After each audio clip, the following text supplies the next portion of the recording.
এই হলো আমাদের দ্বিতীয় তারাপীঠ ধাম পানপাতা। এই মন্দিরটি অবস্থিত গোঘাট থানার অন্তর্গত পানপাতা গ্রামে।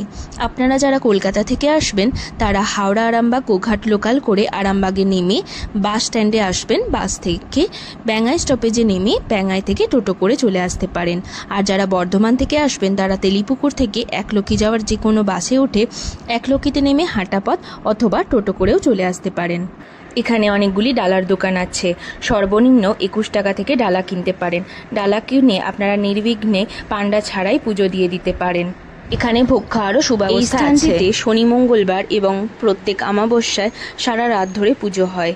যদি কারোর মানত থাকে সেই পুজোও করানো হয়। এই মন্দিরের যিনি সাধক আছেন ঠিক এই জায়গাটিতেই বসে সারা রাত ধরে যজ্ঞ করেন। আমরা গিয়েছিলাম বিকাল বিকাল করে, আর সন্ধ্যারতি শুরু হয় ঠিক সন্ধে 6টা থেকে। তাহলে আপনাদের উইকেন্ড প্ল্যান রেডি তো? যদি ভালো লেগে থাকে তাহলে অবশ্যই একটি লাইক, কমেন্ট, সাবস্ক্রাইব করে দেবেন আর পাশে থাকা বেল আইকনটি বাজিয়ে দেবেন। দেখা হচ্ছে পরের ভিডিওতে।